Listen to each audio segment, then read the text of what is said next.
Friction चल रहा है।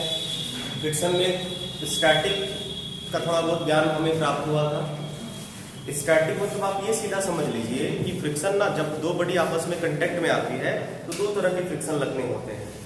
मतलब और फ्रिक्शन का काम क्या होता है? फ्रिक्शन तो आप लोग ऐसे भी ज़्यादा ये फ्रिक्शन वर्ड फैमिलियर है हम लोगों के लिए, क्योंकि ये हमेशा हमें दिखने को भी मिलता है, महसूस भी किया जाता है आराम से कि इरेगुलरिटी या सरफेस में जो रफनेस होता है उसकी वजह से फिर मान लो उसके अंदर का और भी बहुत सारा काउस है, लेकिन अगर आसान शब्दों में समझा जाए तो फ्रिक्शन मतलब जो रफनेस होता है, नहीं इरेगुलरिटी, दो सरफेस के बीच का जो रफनेस होता है उसकी वजह से फ्रिक्शन पैदा होता है।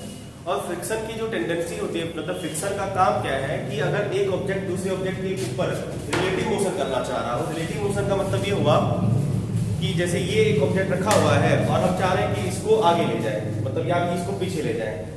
सिर्फ मोशन वाला वर्ड से काम नहीं चलेगा। मोशन, ये मान लो दोनों ऑब्जेक्ट मोशन कर रहा है, फिर तो कहानी नहीं बनेगी। तो जब इन दोनों के बीच रिलेटिव मोशन वाली टेंडेंसी आएगी तो फ्रिक्शन लगना शुरू हो जाता है। फ्रिक्शन मौजूद होता है लेकिन तब तक वो क्या करता है, मतलब आराम कर रहा होता है, नहीं डेवलप होता है। डेवलप तब होता है जब रिलेटिव मोशन वाली टेंडेंसी आती है। तो फ्रिक्शन की टेंडेंसी यही होती है कि वो रिलेटिव मोशन को अपोज करेगा, रिलेटिव मोशन या रिलेटिव मोशन की टेंडेंसी को अपोज करेगा। अगर ये ऑब्जेक्ट है, इस ऑब्जेक्ट पे दूसरा ऑब्जेक्ट अगर आगे जाना चाहेगा तो फ्रिक्शन उसके पीछे लगेगा, और अगर ये पीछे जाना चाहता है तो फ्रिक्शन आगे लगेगा। ठीक है, और इसका फायदा भी हमें पहुंच जाता है हर केस में। फ्रिक्शन का ये रिलेटिव मोशन की जो टेंडेंसी के या रिलेटिव मोशन के अपोजिट लगने वाला जो इसका डायरेक्शन होता है उसकी वजह से हमें फायदा पहुंचता है। नहीं तो आप चल ही नहीं पाते, कोई भी चीज आगे मूव ही नहीं कर पाती। आपने गौर से देखा होगा कि जब आप चलते हो, नहीं जो हमारा पैर होता है वो पीछे की तरफ ग्राउंड को पुश करता है, नहीं, और इस वजह से हम लोग ग्राउंड में रिएक्शन फोर्स लगती है, वही फ्रिक्शन वाली रिएक्शन फोर्स सपोर्ट, फ्रिक्शन भी सपोर्ट करती है रिएक्शन फोर्स को बढ़ाने में। जैसे कि ग्राउंड को तुम पीछे पुश करोगे तो रिलेटिव मोशन पीछे होगा, नहीं ग्राउंड को तुम पीछे, मतलब जैसे पैर, जब आपने देखा होगा जब आप पैर चलाते हो तो जब आप आगे बढ़ते हैं तो देखिए टेंडेंसी क्या है, पैर को पीछे ना पुश करते हैं। तो जब आप पैर से ग्राउंड को पीछे पुश कर रहे हो तो ग्राउंड बदले में एक रिएक्शन फोर्स आगे की तरफ लगाती है ना, वो फ्रिक्शन वाली होती है। ठीक है, जो फोर्स लग रहा है आपके ग्राउंड के बीच, कौन सा फोर्स लग रहा है? फ्रिक्शन फोर्स लग रहा है, कांटेक्ट फोर्स है। नॉर्मल भी लगता होगा तो नॉर्मल आप जितना लगा रहे हैं परपेंडिकुलर उतना ग्राउंड लगा रही है तो खत्म हो गई, वर्टिकल मोशन हो नहीं रही है। तो ये फ्रिक्शन आपको मोशन करने में सपोर्ट कर देता है, मिस्टेक से या जानबूझ के समझिए जो भी। लेकिन टेंडेंसी इसकी क्या होती है, हमेशा रिलेटिव मोशन की डायरेक्शन या उसकी टेंडेंसी के अपोजिट एक्ट करना, ये बिल्कुल याद रखना है। जैसे टेंशन होता था, कांटेक्ट पॉइंट के अपोजिट लगाते थे, पुलिंग टेंडेंसी होती थी, और इसकी अपोजिंग टेंडेंसी थी। रिलेटिव मोशन को रोकता है नहीं है, अभी रोकने वाला बात मत सोचिए, रोके ना रोके बाद वाली बात है। आप बस डायरेक्शन में रोल है इसका डायरेक्शन का, तो डायरेक्शन आपको क्या लगाना है, जिधर रिलेटिव मोशन होगा या होने की टेंडेंसी होगी उसके अपोजिट। अब अगर ऑब्जेक्ट मान लीजिए रेस्ट में है, रुका हुआ है और कोई फोर्स नहीं लग रहा है, तो कल हमने देखा था कि फ्रिक्शन फोर्स अभी सोया हुआ है, आराम कर रहा है। नहीं, जब ये ऑब्जेक्ट, मान लो ये ऑब्जेक्ट यहां पे रुका हुआ है और रेस्ट में है, तो फोर्स जब नहीं लगा, आपने कोई एक्सटर्नल फोर्स नहीं लगाया, तो अभी इनके बीच फ्रिक्शन फोर्स डेवलप नहीं हुआ है कि नहीं, वो बात वाली डेवलप नहीं हुआ है। ठीक है, अभी है ही नहीं, फ्रिक्शन फोर्स को कोई सेंस ही नहीं आया कि हमें क्या करना, आराम से वो सो रहा है। जैसे ही आपने एक्सटर्नल फोर्स लगाना स्टार्ट किया, फ्रिक्शन फोर्स जगना स्टार्ट होगा, डेवलप करना स्टार्ट होगा। और आप जिस हिसाब से फोर्स लगा हुआ, जैसे वही हुआ कि सोता हुआ आदमी को जगाना है, जैसे आप अभी चिल मार के सो रहे हैं, आपको कोई डिस्टर्ब नहीं कर रहा है, एकदम से जीरो वाला स्टेट। लेकिन जैसे मान लीजिए जब आपको कोई जगाता है तो पहले जोर सा थोड़ा साउंड देता है, ये नो उठो ना बाबू उठो, तो मम्मी पापा घर में ऐसे उठाते रहते होंगे, तो तब थोड़ा सा सेंस आना शुरू होता है। फिर थोड़ा और नहीं जब हुआ तो फिर वहां से पापा गाली आना शुरू करते हैं, चुट्टा, नहीं एकदम समझ रहे हैं कि क्या क्या गाली सुनने को मिलती होगी, तो फिर एक्टिवनेस आ जाती है। मतलब वो जितना फोर्स एक्सटर्नल अप्लाइड होता है उसी हिसाब से फ्रिक्शन फोर्स ग्रो होता है। और एक ऐसा टाइम आता है जब आप बर्दाश्त से बाहर और उठ के चलते बनते हैं, नहीं वो टाइम फिर काइनेटिक का आ जाएगा। जब तक आप बेड पे पड़े हैं, एक मैक्सिमम हद होता है ना, नहीं, जब तक आप बेड को पकड़ के रखते हैं एक हद होता है, जब वो हद क्रॉस हो जाता है फिर काइनेटिक की बात होगी। तो वो मैक्सिमम जो हद है, जब तक आप बेड को पकड़े रहते हैं तब तक गाली सुनने का मतलब बर्दाश्त कर पाते हैं, तब तक स्टैटिक एक्ट करती है। तो और वो मैक्सिमम, मान लो एक ऐसा गाली जो पड़ेगी उड़ जाओ, तो वो एक मैक्सिमम होगा ना वैल्यू, या मैक्सिमम इंटेंसिटी के पापा आए और डंडा लगाना शुरू किए, तो वो मैक्सिमम जो वैल्यू होगा वो स्टैटिक का मैक्सिमम वैल्यू होगी। इसके बाद तो स्टैटिक बनने वाला है, मतलब तुम बेड को छोड़ने वाले हो, तो वो मैक्सिमम स्टैटिक का वैल्यू लिमिटिंग कहलाता है। वो एक लिमिट हुआ, इससे पहले तक आप स्टैटिक में रहेंगे, और उससे थोड़ा सा ज्यादा या उतना भी लग जाएगा तो मोशन स्टार्ट हो जाएगा। समझ पाए बात को? स्टैटिक कब तक लगेगी? जब तक ऑब्जेक्ट रेस्ट में है, और ये वेरिएबल होती है, वेरी करती रहती है, बदलते रहती है। समझ रहे बात को? ये फिक्स नहीं होता है कि जैसे स्टैटिक फ्रिक्शन 10 न्यूटन लगा, वो तो डिपेंड करता है कि सामने वाला जो एक्सटर्नल फोर्स है वो कितना अप्लाइड हो रहा है, इसकी बेसिस पे। क्लियर है? तो स्टैटिक का जो मैक्सिमम, स्टैटिक के बारे में बातें लगभग हो चुकी थी, हम लोग लिमिटिंग से शुरू करते हैं आज। नहीं, तो अभी हमने जस्ट देखा कि स्टैटिक का वो मैक्सिमम वैल्यू जिसके बाद लगने के उतना एक्सटर्नल फोर्स आप उसके बाद अगर लगाओ तो मोशन स्टार्ट हो जाए, तो वो maximum static limit friction limiting कहलाता है। लिमिटिंग मतलब एक लिमिट हुआ ना, इसके बाद स्टैटिक बनने वाला है। तो दूसरा वाला जो था आपका टाइप्स ऑफ फ्रिक्शन में से एक क्या था? लिमिटिंग, नहीं, limiting friction.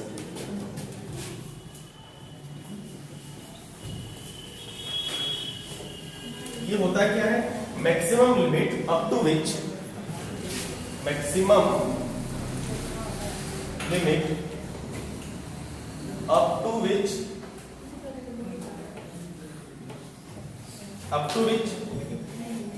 the static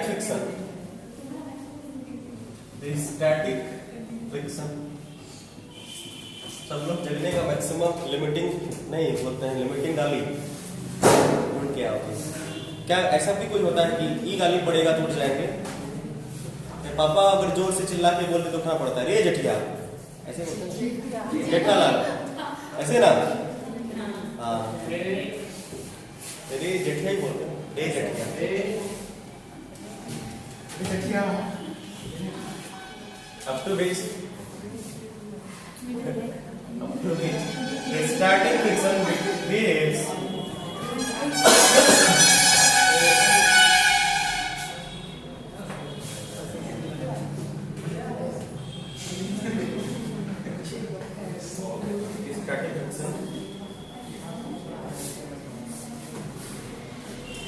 up to which the static friction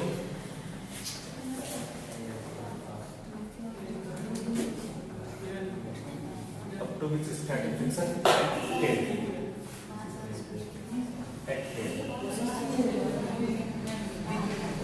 नहीं, जहां तक स्टैटिक फ्रिक्शन मैक्सिमम लग सकता है, ये वैल्यू लिमिटिंग फ्रिक्शन कहलाता है। ठीक है, इसमें तो डाउट नहीं, लिमिटिंग में आई, इसे समझे, इसे समझ लें सर।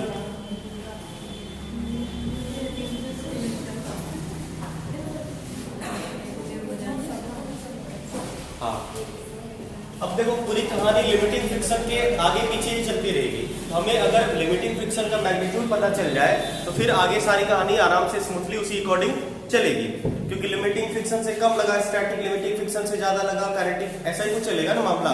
तो लिमिटिंग फ्रिक्शन का मैग्नीट्यूड हम लोग निकाल लेते हैं, फिर स्टैटिक काइनेटिक का एज इट इज रहेगा। तो अगर लिमिटिंग के मैग्नीट्यूड की बात करें, इसकी जो मैग्नीट्यूड होती है वो दो फैक्टर पे डिपेंड कर सकती है। समझो, डिपेंड्स अपॉन टू फैक्टर्स, और वो फैक्टर क्या क्या हो सकता है? पहला कि बॉडी के बीच, कांटेक्ट सरफेस के बीच कितना नॉर्मल फोर्स एक्ट हो रहा है, इस बात पे भी डिपेंड करेगा। तो normal reaction between the surfaces, ये भी हो सकता है। दूसरा रफनेस नहीं, नेचर ऑफ रफनेस। क्या ये दो ऐसे फैक्टर हैं जो फ्रिक्शन को मतलब लिमिटिंग फ्रिक्शन को अफेक्ट कर सकते हैं और दोनों एक दूसरे को सपोर्ट ही करता है, दोनों मिला जुला के घूम फिर के बातें एक ही है। क्या इन शॉर्ट ये देखा गया कि जो लिमिटिंग फ्रिक्शन था, समझो बाबू, लिमिटिंग फ्रिक्शन था वो क्या हुआ कि FL प्रोपोर्शनल हो रहा था नॉर्मल के, नॉर्मल रिएक्शन। सीधी सी बात है कि मान लो कंटेक्ट सरफेस वही रहा, कंटेक्ट एरिया भी वही रहा, लेकिन आपने क्या किया, इसको वेट बढ़ा दिया, पुश कर रहे हो ज्यादा, तो वेट बढ़ा रहे हो तो क्या हो रहा है कि नॉर्मल फोर्स ज्यादा एक्ट हो रहा है, तो इसको खिसकाना भी तो थोड़ा मुश्किल हो रहा है ना। वजह क्या है, फ्रिक्शन फोर्स का डेवलप, ये ज्यादा डेवलप होने लगा। जितना ज्यादा नॉर्मल फोर्स एक्ट हो रहा था उतना ज्यादा ही friction force between the surfaces act हो रहा था। तो ये प्रोपोर्शनल हो गया आपका। और ये नॉर्मल फोर्स कहां से आया, क्यों प्रोपोर्शनल हुआ, ये तुम्हें पहले से पता है। ठीक, तो यहां से क्या हुआ कि आप बोलोगे सर रफनेस के बारे में कुछ बताइए। एक तरह से रफनेस नॉर्मल में ही इंक्लूडेड है, लेकिन रफनेस का जो नेचर होता है वो अलग अलग होगा ना। जैसे मान लो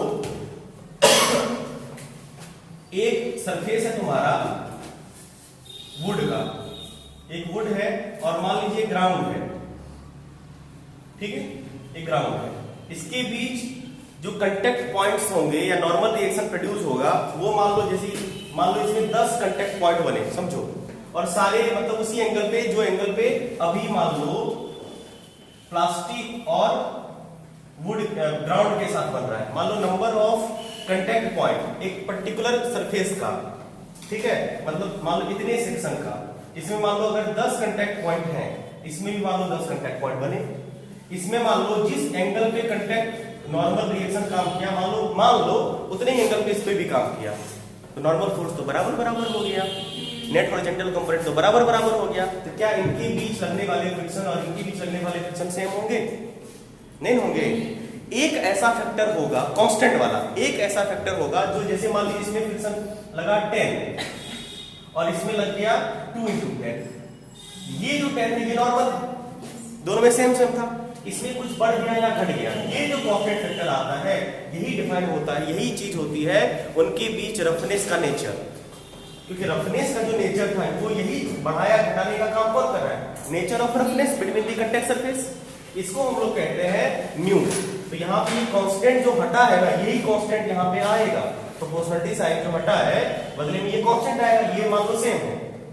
तो यहाँ पे लिमिटिंग फ्रिक्शन की जगह पे कांस्टेंट यूज करिएगा म्यू, समझ गए, और म्यू एन, ये हुआ म्यू टाइम्स ऑफ एन, आई बात समझ में, साधारण सा फॉर्मूला बन गया। अब यहाँ पे एक चीज और ध्यान रखो, ये लिमिटिंग है, लिमिटिंग क्या होता है, स्टैटिक का मैक्सिमम वैल्यू। अभी जो बड़ी रुक रही होगी तो कैसा फ्रिक्शन लगेगा, स्टैटिक। लिमिटिंग फ्रिक्शन जो लगता है एक बाउंड्री तक तो स्टैटिक ही होती है ना, स्टैटिक का ही मैक्सिमम वैल्यू है, ये है तो स्टैटिक है ना। तो यहाँ पे जो कोफिशिएंट आएगा वो स्टैटिक नेचर का होगा, मतलब स्टैटिक वाला कोफिशिएंट।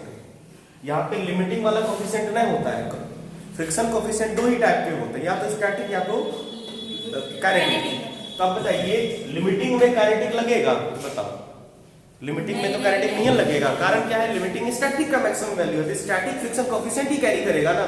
यहाँ पे बच्चे थोड़ी गलती करते हैं या कंफ्यूजन हो जाती है। तो लिमिटिंग में हमेशा जो फ्रिक्शन कोफिशिएंट इंक्लूड होगा, लिमिटिंग फ्रिक्शन निकालने वक्त हम लोग फ्रिक्शन कोफिशिएंट हमेशा स्टैटिक यूज करेंगे, ध्यान दो, याद रहेगा। तो यहाँ पे कैसा होगा, म्यू एस लगा दिए और ये म्यू एस क्या कहलाएगा, कोफिशिएंट ऑफ स्टैटिक फ्रिक्शन। ये आपका फॉर्मूला बन गया, बस इसी फॉर्मूले पे पूरा चैप्टर है और कुछ नया फॉर्मूला नहीं है आपका, बस एक ही फॉर्मूला साधारण सा F बराबर म्यू है, ठीक है। और ये म्यू एस है क्या, यहाँ पे म्यू एस यहाँ पे कोफिशिएंट ऑफ स्टैटिक फ्रिक्शन, जो कि कांस्टेंट नहीं होता है, coefficient sorry static friction constant होता है, ये कांस्टेंट होता है, स्टैटिक फ्रिक्शन कांस्टेंट नहीं होता है, ये फ्रिक्शन कोफिशिएंट है, ये तो रफनेस, ये तो फिक्स होगा, ठीक है। ये आपका constant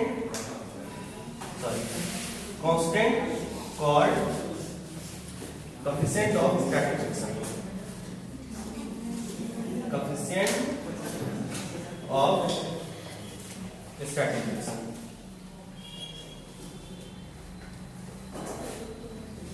coefficient of static friction, clear. अब इसी फिनोमेना को हम लोग एग्जाम्पल से समझते हैं। आप ये बताइए कि मान लो अगर इस ऑब्जेक्ट पे हमने, किसी भी ऑब्जेक्ट पे हमने, लिख रहे हो क्या आप? लिख रहे हैं? अब ये कह रहे हैं कि जैसे मान लीजिए ये रफ सरफेस है, इस पे एक ब्लॉक रखा है, इसके बीच का स्टैटिक फ्रिक्शन मान लीजिए ये न्यू एस मान लीजिए कुछ है, ठीक है, न्यू एस मान लीजिए न्यू एस है। अब आपने वो फोर्स लगा दिया इसमें कि ये लिमिटिंग को क्रॉस कर गया। आपने मान लो कुछ फोर्स लगाया जो लिमिटिंग फ्रिक्शन क्रॉस हो गया, तो ऑब्जेक्ट मोशन में वो कितनी होगी? इसका मतलब ये समझ में आ गया कि अगर ऑब्जेक्ट को मूव करवाना है तो आपको एक्सटर्नल फोर्स लिमिटिंग फ्रिक्शन से ज्यादा लगानी पड़ेगी। लिमिटिंग फ्रिक्शन से हमेशा ज्यादा लगानी पड़ेगी। लिमिटिंग फ्रिक्शन की बात कर रहे हैं हम, ठीक है? इसको लिखा देते, पहले लिख लो, लिख लिया? इसका मतलब ये एकदम क्लियर हो गया कि अगर आप एक्सटर्नल फोर्स लिमिटिंग से ज्यादा लगा दें, लिमिटिंग के बराबर भी लगा दोगे तो मोशन स्टार्ट हो जाएगा। लिमिटिंग क्या है? बाउंड्री लाइन है ना। आई बात समझ, मान लो बाउंड्री लाइन पे टच कर ली, छक्का नहीं होगा, मतलब चौका होगा ना। अगर मान लो लाइन को टच करने से चौका हो जाता है ना, नहीं होता है? होता है कि हमको, मतलब हमको नहीं पता, हो जाना चाहिए ना।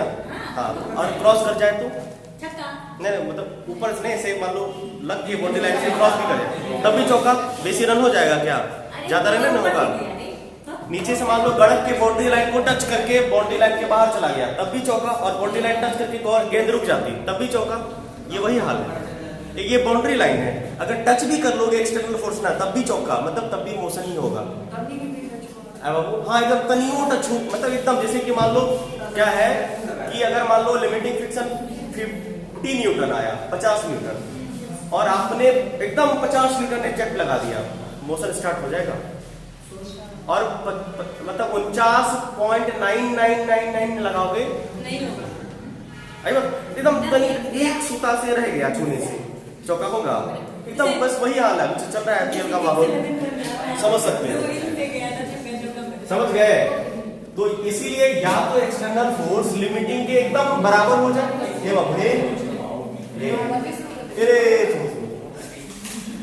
हमारा गरीबों की सुनो, तुम्हारा भी सुनेगा। नहीं, आज तुम ध्यान दोगे, कोई और तुम पे ध्यान देगा। चलो एक्सटर्नल फोर्स, कैपिटल एफ लिखेंगे तो बार बार एक्सटर्नल नहीं लिखेंगे, कैपिटल एफ स्मॉल एफ दो होगा। एक कैपिटल एफ आपने जो लगाया एक्सटर्नल, और स्मॉल होगा फ्रिक्शन वाला, ठीक है? तो एक्सटर्नल फोर्स या तो लिमिटिंग से बड़ा हो मोशन करवाने के लिए, या तो लिमिटिंग के बराबर हो, मोशन हो जाएगा। क्लियर है? आइए बढ़िया से एग्जांपल से समझते हैं इसको। एग्जांपल में एक्सपेरिमेंट से समझते हैं। एक्सपेरिमेंट से समझते हैं।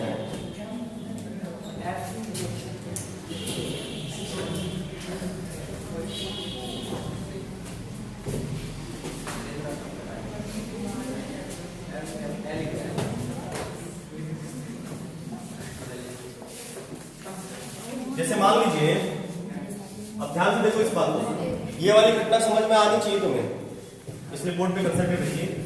मान लीजिए एक रफ सरफेस है, और इस रफ सरफेस से मान लो 5 किलोग्राम का एक ऑब्जेक्ट है रखा हुआ, ठीक?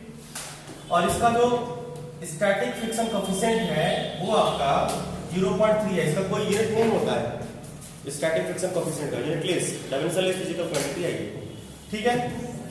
फैक्टर है जिस चीजों में बताता है कि कितना फ्रिक्शन है। अब बताइए आपने क्या किया, इस पे लगानी है हमें फोर्स।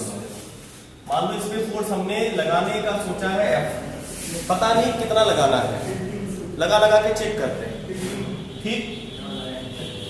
पहले ये कब मोशन करेगा ये पता कर लेते हैं, तो लिमिटिंग निकाल लेंगे तो इससे हमको आइडिया आ जाएगा ना कि इतना से कम में काम में बनेगा, इतने से ज्यादा लगानी पड़ेगी, तो लिमिटिंग निकाल लेते हैं इसका। नहीं, लिमिटिंग फ्रिक्शन कितना हो जाएगा sir? Mu S into N. अब ये एन कैसे निकलता है? एन एफ बी डी से निकलेगा?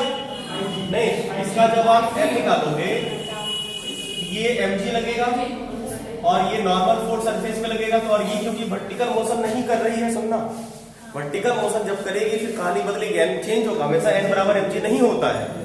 तो एन यहाँ पे जो एन आएगा sir, N equal to mg होगा। कारण क्या है कि ये फोर्स इस फोर्स को बैलेंस कर लिया, तो मोशन ऊपर नीचे नहीं हो रही है। इसका मतलब ये तभी संभव है ना जब ये इसको बैलेंस किया होगा। n बराबर mg, m का वैल्यू कितना है 5 और g का वैल्यू मान लीजिए अभी 10 ले लेते हैं हम लोग। कैलकुलेशन में g का वैल्यू हमेशा 10 लेंगे, तो 15 न्यूटन लगा, 50 न्यूटन।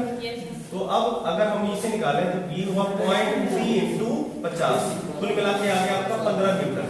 अब एक बात तो समझ में आ गई कि अगर 15 से कम लगाओगे तो फिर काम नहीं बनेगा तुम्हारा। मोशन करवाने के लिए या तो 15 चाहिए या तो 15 से ज्यादा। कैसे देखो, इसका ये मतलब हुआ कि अगर आप सिचुएशन समझिए, ठीक है,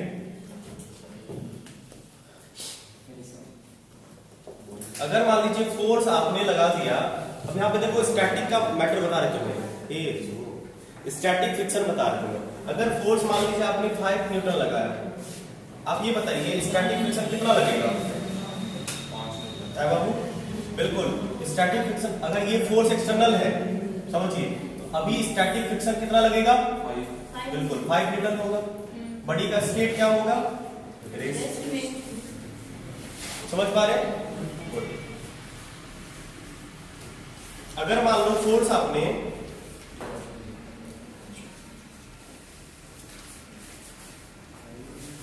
ट्वेल्व न्यूटन लगा दिया, बढ़ा दिया, तो बताइए स्टैटिक क्या होगा? एडजस्ट तो करेगा खुद को, 12 लगेगा, स्टैटिक आपका 12 हो जाएगा। बड़ी अभी भी रेस्ट में रहेगी। आपने फोर्स मान लो 14.99 लगाया, अभी भी बड़ी और स्टैटिक 14.99 ही होगा और बड़ी अभी भी रेस्ट में होगी। अब आपने क्या किया? 15 लगा दिया। अब आपने F एक्सटर्नल 15 लगा दिया। अब स्टैटिक फ्रिक्शन कितना लगेगा? बोलो।